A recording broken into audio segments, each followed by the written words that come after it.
Friends, आज की कहानी है वो रहने वाली महलों की, भाग 8। पिछले भाग में आपने पढ़ा, आरना ने अर्नव को कहा कि मैंने किसी और के साथ शादी करने का फैसला कर लिया है। अब तुम मुझे छोड़ो और घर चले जाओ।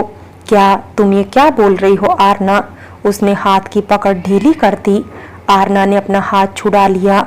अर्नव दोनों हाथों से मुंह दबाकर रोने लगा। अब आगे आरना देख रही थी कि अर्नव जोर जोर से रो रहा है और कांप भी रहा है। देखो अर्नव, तुम्हारे लिए यही अच्छा है कि तुम मुझे भूलकर अपनी नई जिंदगी जियो। आरना बोली, मुझे अब भी यकीन नहीं हो रहा आरना कि तुम ऐसा कर सकती हो। क्या तुम किसी दबाव में हो तो बताओ मुझे, मैं सब ठीक कर दूंगा, पर मुझे मत छोड़ो आरना। भगवान के लिए मुझे मत छोड़ो। तुम धोखेबाज नहीं हो सकती आरना, भगवान के लिए बोल दो। उसकी आंखों में आंसू भरे थे। मैं धोखेबाज हूँ अर्नव, यही समझ के यहाँ से चले जाओ, मैं अब वापस नहीं आने वाली। आरना बोली। अर्नव अर्नव आरना ने देखा कि अर्नव बेहोश हो गया है। पापा, तुरंत एम्बुलेंस बुलाइए, इसे जल्दी हॉस्पिटल पहुंचाना पड़ेगा। मिस्टर गोयल ने 108 नंबर पर फोन किया और 10 मिनट के अंदर ही गाड़ी आ गई। उन्होंने अर्नव को उठाया और गाड़ी में डाल दिया। भैया, ये उनके बड़े भाई का फोन नंबर है, अस्पताल पहुंचकर तुरंत इलाज करिए और उन्हें फोन करके बता दीजिए। इनकी स्थिति ठीक हो जाए तो मुझे भी फोन करके बता दीजिए प्लीज, ये मेरा नंबर है। पापा, आप डॉक्टर साहब को फोन कर दीजिए, उन्हें कुछ नहीं होना चाहिए। मेरी आत्मा है वो, कुछ भी करो लेकिन उन्हें जल्दी ठीक करें। ठीक है बेटा, मैं फोन कर देता हूँ। होश में आने के बाद वो अस्पताल के बिस्तर पर पड़े पड़े रो रहा था। उसका बड़ा भाई सामने ही बैठा था। उसने मुझे धोखा दे दिया भैया, वो किसी और के साथ शादी करूंगी कहती है। मैंने जान से ज्यादा चाहा उसे, उसके सपने को पूरा करने के लिए इतनी मेहनत की और उसने क्या किया, सब पाकर उसने मुझे छोड़ दिया। आज मैं मर गया हूँ भैया, आज मैं मर गया। चुप हो जा भाई, ये बड़े घर के लोगों की सोच के विषय में कुछ नहीं कहा जा सकता। वो कब क्या कर देंगे कुछ बता नहीं सकते। ऊपर से तुम्हारा बच्चा नहीं था, माँ बनी होती तो शायद तुझे कभी नहीं छोड़ पाती। अब बच्चा है नहीं तो उसके पास तो अवसर है। अर्नव यह सब ध्यान से सुन रहा था। उसे लगा भैया शायद ठीक कह रहे हैं, बच्चे के लालच में कहीं दूसरी शादी तो नहीं कर रही। क्या वो सिर्फ बच्चे के लिए मुझे धोखा दे सकती है? उसने डिसाइड कर लिया कि वो भी अपना स्टेटस बड़ा बनाएगा और आरना को एक बार जरूर दिखाएगा कि जिस स्टेटस के लिए उसने उसे छोड़ दिया था अब उसका भी है। इधर आरना को जब पता चला कि अर्नव सुरक्षित है, उसने गहरी सांस ली। आरना जानती थी कि अपने माता पिता के सम्मान और अर्नव की जान बचाने का यही एक तरीका है, इसलिए उसने ऐसा किया। नफरत और गुस्से के सहारे आदमी ज्यादा दिन जिंदा रह सकता है और वो इसी के तर्ज पर जानती थी कि अर्नव उसे भले रोज गुस्से से याद करेगा पर जीवित तो रहेगा। धोखा खाने के बाद इंसान मरता नहीं है बल्कि और ज्यादा सावधान हो जाता है। वो फूक फूक कर कदम रखता है और कई बार तो बदला लेने की भी कोशिश करता है। मिस्टर दीप, मैं मिस्टर गोयल बोल रहा हूँ। ओ हाँ मिस्टर गोयल, आपने क्या डिसाइड किया है? आरना आपके बेटे से शादी करने के लिए तैयार है, बस उसकी एक ही शर्त है कि आप लोग अर्नव को कोई नुकसान नहीं पहुंचाएंगे। लाइए पिताजी, मुझे बात करने दीजिए। तभी आरना बोली, देखिए अंकल जी, मैं सिर्फ अपने पिता के सम्मान के लिए एग्री हुई हूँ, इसलिए जितना जल्दी हो सके इन्हें वापस जॉब दिलवाइए। देखो बेटा जी, तुम जितनी जल्दी मेरे बेटे से शादी करोगी उतनी जल्दी तुम्हारे पापा रीअटेंड हो जाएंगे। पहले शादी तो हो जाने दो और मैं उम्मीद करता हूँ कि तुम अच्छी बहू की तरह यहाँ सारे रिश्ते निभाओगी। सांसद महोदय बोले, मेरी ओर से कभी किसी के सम्मान में कमी नहीं होगी, परंतु आपके बेटे के साथ एडजस्ट होने में थोड़ा समय लगेगा मुझे, क्योंकि मैं पहले से ही ब्याता थी और अपने पति से बहुत प्यार करती थी। ठीक है, मैं हर्ष को इस बात के लिए समझा दूंगा। तुम गोयल जी को फोन दो। हाँ हेलो गोयल जी, देखिए मैं 1 हफ्ते बाद की शादी का निमंत्रण भेज रहा हूँ, आपकी ओर से तैयारी कर लीजिए, मुझे कोई गड़बड़ नहीं चाहिए। 1 हफ्ते में प्रशासन अकादमी की ट्रेनिंग समाप्त हो जाएगी, फिर हर्ष और आरना दोनों ही फ्री हो जाएंगे। उसके बाद हम शादी का आयोजन कर लेंगे। ठीक है दीप जी। आरना उस दिन वापस प्रशासन अकादमी चली गई। वो अंदर से इतनी टूट गई थी कि उसके चेहरे से मुस्कान ही गायब हो गई थी। जब वो अपने रूम पर पहुंची तो भावना वहां पर बैठी हुई थी। उसे देखते ही आरना रोने लगी। भावना ने उसे अपने सीने से लगा लिया। वो अब भी रो रही थी। आरना, क्या हुआ, कुछ बताओगी मुझे? पहले तुम चुप हो जाओ। आरना थोड़ी शांत हुई। इधर बैठो और बताओ मुझे कि क्या हुआ है। क्या बताऊं भावना, आज मैं अपने आप हार गई। मैं सोचती थी मैं बहुत सक्षम हूँ, बड़ी अधिकारी बन गई हूँ, तो कोई मेरा कुछ नहीं बिगाड़ पाएगा, कोई मुझे मजबूर नहीं कर पाएगा, परंतु बेकार की बातें थी सब। वो फिर रोने लगी। भावना ने उसका हाथ पकड़ लिया। अच्छा पहले चुप हो जाओ प्लीज, भावना बोली। आरना फिर थोड़ी शांत हुई। यार, उस नीच हर्ष ने मेरे परिवार को नुकसान पहुंचाने की चेष्टा की है। क्यों? क्योंकि वो मुझसे शादी करके उस दिन के थप्पड़ का बदला लेना चाहता है। क्या नुकसान पहुंचाया उसने तेरे परिवार को? उसने अपने पिता से कहकर अर्नव का एक्सीडेंट कराया, वो भी ट्रक से, और मेरे पापा को सस्पेंड करा दिया। वो फिर रोने लगी। अरे तू चुप तो हो जा, बार बार क्यों रोती है? रोने से क्या समस्या का समाधान निकल आएगा? नहीं ना। भावना थोड़ी कम इमोशनल और सुलझी हुई लड़की थी। तू आगे बता फिर क्या हुआ? परसों रात को अर्नव बेचारा मेरे घर आया मुझे लेने के लिए। वो बुखार में तड़पता हुआ मेरे घर के सामने रोड पर बारिश में बैठा रहा ताकि मुझे मनाकर घर ले जा सके, पर मैंने उसे धोखा दे दिया। मैंने उसे बता दिया कि मैं किसी और के साथ शादी करना चाहती हूँ। ओ, ये तो बहुत बुरा हुआ। वो बेचारा तुमसे बहुत प्यार करता है। उसकी तो हालत खराब हो गई होगी। हाँ भावना, वो बुखार में वहीं पर बेहोश हो गया था। फिर पापा ने एम्बुलेंस बुलाकर उसे अस्पताल भेजा। अभी वो ठीक है। तुमने उसके साथ अच्छा नहीं किया आरना, भावना बोली। मुझे उसके ऊपर बड़ी दया आ रही है। तुझे उसे बता देना चाहिए था। बता देती तो वो जी नहीं पाता भावना। उसे जीवित और स्वस्थ रखने के लिए धोखा देना ही बेहतर था।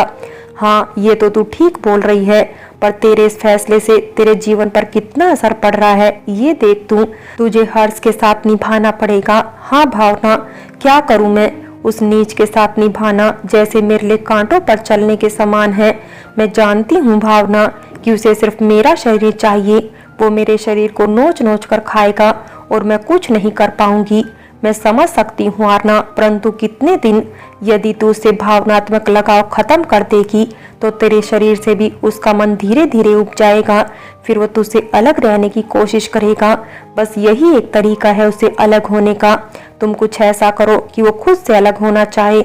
भावना ने कहा, मैं अभी तो यही सोच सोच कर आत्मग्लानि महसूस कर रही हूँ कि जिस मन को, जिस शरीर को मेरे अर्नव ने इतने प्यार से सहेज कर रखा है, उसे मुझे हर्ष को छूने देना पड़ेगा।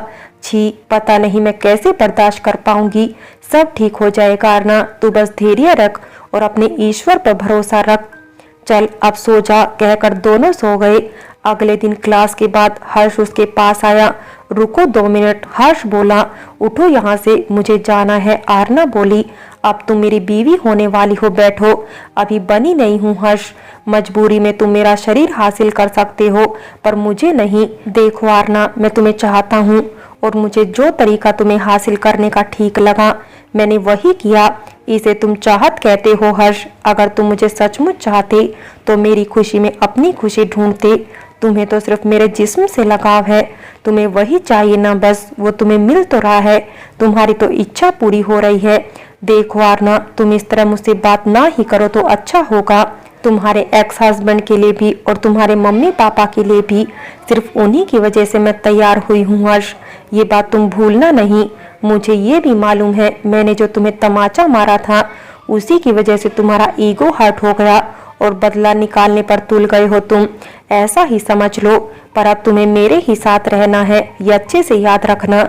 अगर तुमने अर्नव से या उसके परिवार से किसी भी प्रकार का संपर्क रखने की कोशिश की तो जान से जाएगा। एक बार तो ट्रक उसको सिर्फ ठोकर मारकर बचकर निकल गया, अगली बार सीधे उसके ऊपर से ही जाएगा, सोच लेना। इसीलिए चुप हूँ हर्ष। और मेरे पापा का क्या, उनसे क्या दुश्मनी है? मैं तो तैयार हो गई ना, अब उनको रीअटेंड क्यों नहीं करवाते? उनकी जॉब उनको वापस दिलवाओ। इतनी जल्दी क्या है, तुम शादी तो कर लो, मेरी इच्छा पूरी हो जाए, फिर उनको वापस दिलवा दूंगा उनकी नौकरी। पुलिस वाले होकर खुद अन्याय करते हो हर्ष, तुम्हें जरा भी शर्म नहीं आती? तुम्हें पाने की इच्छा रखना बुरी बात है क्या? हाँ, बिल्कुल बुरी बात है। मैं शादीशुदा हूँ, ये जानते हुए पाने की इच्छा रखना बुरी बात है। जिस तरीके से तुमने मुझे मजबूर किया है वो बुरी बात है। क्या अच्छा है इसमें? देखो, मुझे बहस नहीं करनी, मुझे तुम्हें पाना है बस। हाँ, तो मिल तो रही हूँ ना तुमको, जो मन करे चाहो कर लेना। हटो अब यहाँ से, मुझे जाने दो। यह कहकर वो उठकर क्लास से निकल गई। 3-4 दिनों बाद उनकी ट्रेनिंग कंप्लीट हो गई थी। विवाह के पहले दिन आरना के पिता ने आरना से कहा, मैं जानता हूँ बेटा, तुमने हम सब की खातिर अपना जीवन कुर्बान कर दिया। नहीं पापा, बल्कि मुझे तो संतुष्टि है कि मेरा जीवन आप सबके काम आ सका। संतुष्टि ना बेटा, खुशी तो नहीं है ना। देखिए पापा, कुछ चीजों को भाग्य पर भी छोड़ देना चाहिए। भाग्य में होगा तो खुशी कभी ना कभी जरूर मिल जाएगी। फिर अर्नव के साथ मैंने जो समय गुजारा, आपके सपने को पूरा किया, ये सब खुशी के ही पल थे। आप निश्चिंत रहिए, हिम्मत मेरे खून में है, इतनी जल्दी निराश होने वाली नहीं हूँ। और अर्नव के प्यार की ताकत तो मेरे साथ ही है। उसके पापा दुखी होकर चुपचाप बैठ गए। वो बेटी के जीवन को बर्बाद होता देख रहे थे, परंतु कुछ कर नहीं पा रहे थे।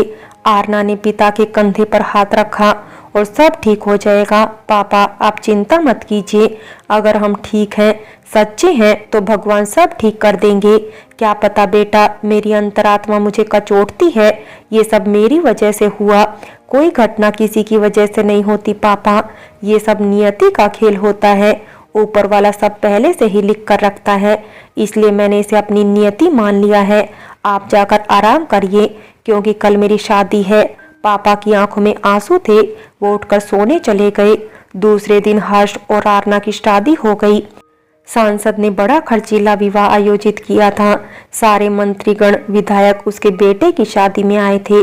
उदासी आरना के चेहरे पर साफ नजर आ रही थी, परंतु वो मुस्कुराने के लिए मजबूर थी। रात को सांसद के निजी आवास पर आरना तीसरी मंजिल से खड़ी होकर लोगों को देख रही थी। ये रौनक उसके दुख का कारण थी। जितना वो देखती उतनी ही तकलीफ होती। रात के लगभग 12 बज गए थे, सब लगभग जा चुके थे, लेकिन उसका पति अब तक घर नहीं आया था। वो तो प्रार्थना कर रही थी रात बिना उसके आए यूं ही कट जाए।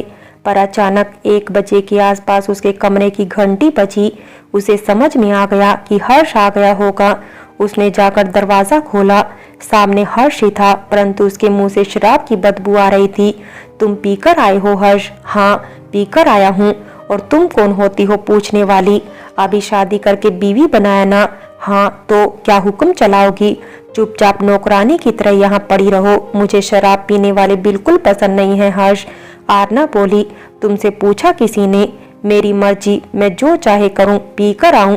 तुम मेरी बीवी हो, बीवी की तरह रहो ना, नहीं तो नुकसान तुम्हारे परिवार का होगा। तुमने मुझे झापड़ मारा था ना, देखो आज मैंने तुमको हासिल कर लिया। क्या बिगाड़ लिया तुम्हारे परिवार वालों ने मेरा? वो सुपरवाइजर, क्या हैसियत है उसकी मेरे सामने? वो लोग कमजोर नहीं है हर्ष, मैं चुप हूँ, इसीलिए वो लोग चुप है। अगर अर्नव को बता देती ना तो वो तुम्हें जान से मार डालता। तड़ाक, हर्ष ने अचानक आरना को तमाचा जड़ दिया। चुप करो बदतमीज, मेरी बीवी होकर उसके बारे में बात करती हो। याद रखना, जब तक तुम मेरी जरूरतें पूरी करती रहोगी तभी तक वो जिंदा रहेगा, और मेरी जरूरतें तुम जानती हो। आरना वहीं बैठ गई। उसकी आंखों से आंसू टपक पड़े। रोने की नौटंकी मत करो, इधर आओ और मेरी जरूरत पूरी करो। भयंकर मानसिक पीड़ा के साथ आरना ने सरेंडर कर दिया। उसने अपना दिमाग शून्य कर दिया। वो भयंकर यौन उत्पीड़न का शिकार हो रही थी, पर इतनी मजबूर थी कि कुछ कर भी नहीं पा रही थी। कुछ दिनों के अंदर ये दर्द सहन करना उसके लिए आम बात हो गई थी। हर्ष के यौन उत्पीड़न को तो वह सहती ही थी, साथ ही साथ कई बार तो उसके साथ मारपीट भी करता था। फ्रेंड्स, बाकी की कहानी अगले भाग में देखें, और अगर कहानी अच्छी लगी हो तो लाइक करें, शेयर करें, और प्यार भरी कहानी चैनल को सब्सक्राइब करें।